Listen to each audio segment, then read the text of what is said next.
পাকিস্তান আর Iran কেউ আর ঝামেলা চায় না। সমঝোতা কি তাহলে হয়েই গেল? ক্রমবর্ধমান উত্তেজনা কমাতে এবার রাজি হলো দুই দেশই।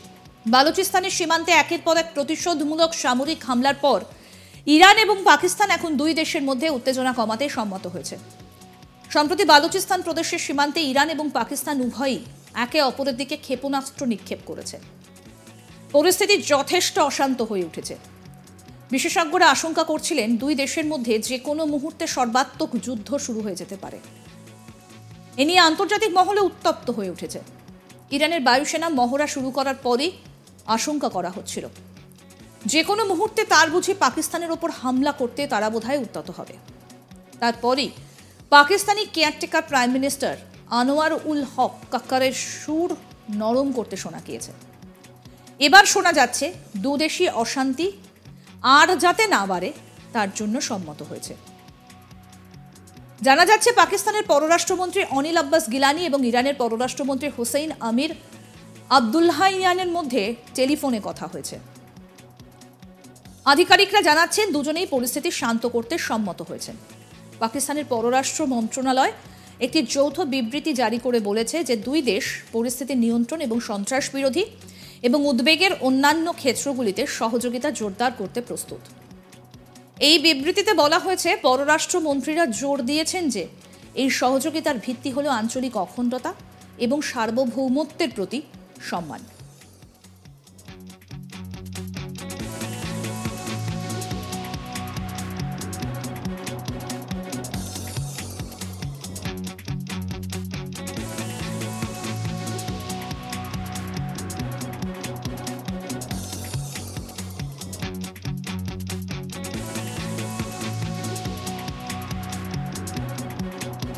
জাতিসংঘ, আমেরিকা সহ বেশ কয়েকটি দেশ ইতিমধ্যে ইরান এবং পাকিস্তানকে নিজেদের মধ্যে মিটমাট করে নেবার প্রস্তাব দিয়েছে।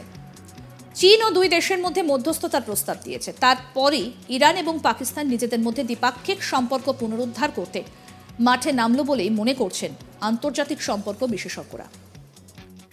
ঘটনার সূত্রপাত 16 জানুয়ারি। সেদিনই পাকিস্তানকে লক্ষ্য করে মিসাইল হামলা চালায় ইরান। পাকিস্তানের জঙ্গি গোষ্ঠী জৈশ আল আদালের একাধিক ঘাঁটিতে হামলা চালায় ইরান। ইরানের অভিযোগ ছিল পাকিস্তানের সুন্নি সম্প্রদায়ের জঙ্গি গোষ্ঠী জৈশ আল আদাল ইরানের মাটিতে নিরাপত্তা রক্ষীদের ওপর হামলা চালাচ্ছে, যার জবাব দেয় পাকিস্তানও। দুদিন বাদে অর্থাৎ 18 জানুয়ারি পাকিস্তানের বায়ুসেনা হামলা চালায় বালুচিস্তানে। পাকিস্তানের এয়ার স্ট্রাইকে তাদের বেশ কয়েকজন যোদ্ধার মৃত্যু হয়েছে নিশ্চিত করে বালুচিস্তান লিবারেশন আর্মি স্পষ্ট জানিয়েছে তারা এই হামলাকে মোটেও হালকাভাবে নিচ্ছে না। পাকিস্তানকে এই হামলার যোগ্য জবাব দেওয়া হবে বলে জানিয়ে কার্যত পাকিস্তানের বিরুদ্ধে যুদ্ধ ঘোষণা করেছে তারা। হামলার পরই পাকিস্তানের বিদেশ মন্ত্রকের মুখপাত্র মুমতাজ জারা বালোচ দ্রুত ইরান থেকে পাক রাষ্ট্রদূতকে দেশে ফিরে আসার কথা জানান। পাকিস্তান প্রথমে দাবি করেছিল আন্তর্জাতিক আইন না মেনেই এই হামলা চালিয়েছে ইরান। শুনে নেব কি বলেছিলেন পাক বিদেশ মন্ত্রকের মুখপাত্র মুমতাজ জারা Baloch. We have also informed them that Pakistan has decided to recall its ambassador from Iran and that the Iranian ambassador to Pakistan, who is currently visiting Iran, may not return for the time being. We have also decided to suspend all high-level visits which were ongoing or were planned between Pakistan and Iran in the coming days. Balochistan নিয়ে পাকিস্তানের দ্বন্দ্ব আজকের নয়। এই বালুচিস্তানকে নিজেদের অংশ বলেই মনে করে পাকিস্তান। পাকিস্তানের মধ্যেই রয়েছে বালুচিস্তানের বেশ কিছুটা অংশ যা পাকিস্তান তাদের বলেই দাবি করে।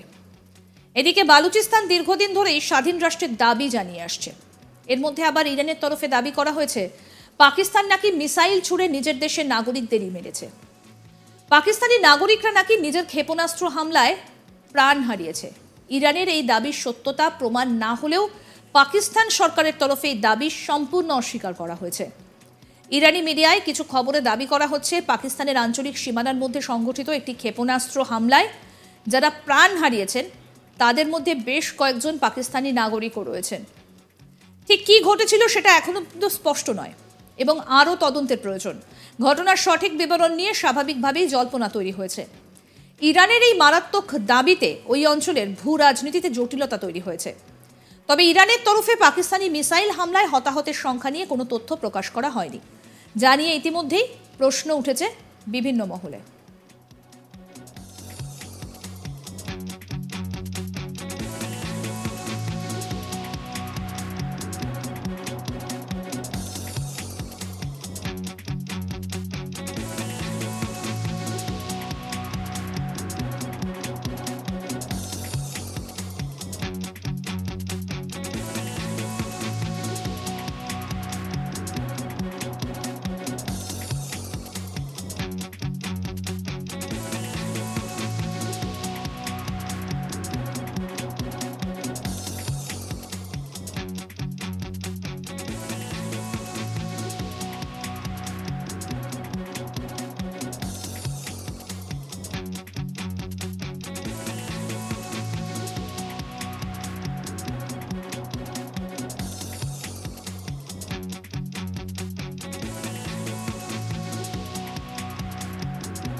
ক্রমবর্ধমান উত্তেজনা কমাতে এবার রাজি হলো দুদেশে। বালুচিস্তানের সীমান্তে একের পর এক প্রতিশোধমূলক সামরিক হামলার পর ইরান এবং পাকিস্তান এখন দুই দেশের মধ্যে উত্তেজনা কমাতে সম্মত হয়েছে। সম্প্রতি বালুচিস্তান প্রদেশের সীমান্তে ইরান এবং পাকিস্তান উভয়ই একে অপরের দিকে ক্ষেপণাস্ত্র নিক্ষেপ করেছে। পরিস্থিতি যথেষ্ট অশান্ত হয়ে উঠেছে। বিশেষজ্ঞরা আশঙ্কা করছিলেন দুই দেশের মধ্যে যে কোনো মুহূর্তে সর্বাত্মক যুদ্ধ শুরু হয়ে যেতে পারে। এ নিয়ে আন্তর্জাতিক মহলে উত্তপ্ত হয়ে উঠেছে। ইরানের বায়ুসেনা মহড়া শুরু করার পরেই আশঙ্কা করা হচ্ছিল যে কোনো মুহূর্তে তার বুঝি পাকিস্তানের ওপর হামলা করতে উদ্যত হবে তারা। তারপরই Pakistani caretaker prime minister Anwarul Haq কাক্কারের সুর নরম শোনা গিয়েছিল। এবার শোনা যাচ্ছে দুদেশে অশান্তি যাতে আর না বাড়ে তার জন্য সম্মত হয়েছে। আরও জানা যাচ্ছে পাকিস্তানের পররাষ্ট্রমন্ত্রী জলিল আব্বাস গিলানি এবং ইরানের পররাষ্ট্রমন্ত্রী হোসাইন আমির আবদুল্লাহিয়ানের মধ্যে টেলিফোনে কথা হয়েছে। আধিকারিকরা জানাচ্ছেন দুজনই পরিস্থিতি শান্ত করতে সম্মত হয়েছেন। পাকিস্তানের পররাষ্ট্র মন্ত্রণালয় একটা যৌথ বিবৃতি জারি করেছে যে দুই দেশ পরিস্থিতি নিয়ন্ত্রণ এবং সন্ত্রাস বিরোধী এবং উদ্বেগের অন্যান্য ক্ষেত্রগুলিতে সহযোগিতা জোরদার করতে প্রস্তুত। এই বিবৃতিতে বলা হয়েছে পররাষ্ট্রমন্ত্রীরা জোর দিয়েছেন যে এই সহযোগিতার ভিত্তি হল আঞ্চলিক অখণ্ডতা এবং সার্বভৌমত্বের প্রতি সম্মান। জাতিসংঘ এবং আমেরিকা সহ বেশ কয়েকটি দেশ ইতিমধ্যে ইরান এবং পাকিস্তানকে নিজেদের মধ্যে মিটমাট করে নেবার প্রস্তাব দিয়েছে।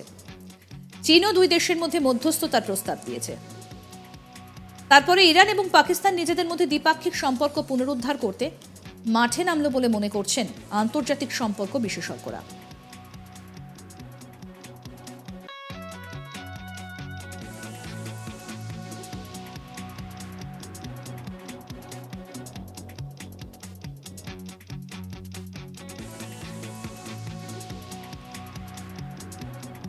ঘটনার সূত্রপাত 16ই জানুয়ারি। সেদিন পাকিস্তানকে লক্ষ্য করে মিসাইল হামলা চালায় ইরান। পাকিস্তানের জঙ্গি গোষ্ঠী জৈশ আল আদালের একাধিক ঘাঁটিতে হামলা চালায় ইরান। ইরানের অভিযোগ ছিল পাকিস্তানের সুন্নি সম্প্রদায়ের জঙ্গি গোষ্ঠী জৈশ আল আদাল ইরানের মাটিতে নিরাপত্তা রক্ষীদের ওপর হামলা চালাচ্ছে, যার জবাব দেয় পাকিস্তানও। আরও আপডেট পেতে আজ তাক বাংলার ইউটিউব চ্যানেল সাবস্ক্রাইব করুন, নোটিফিকেশন পেতে বেল বাটন অপশন প্রেস করুন। এই ভিডিও সম্পর্কে আপনাদের মতামত জানান, কমেন্ট করুন, শেয়ার করুন, হোয়াটসঅ্যাপে ফলো করুন আজ তাক বাংলা।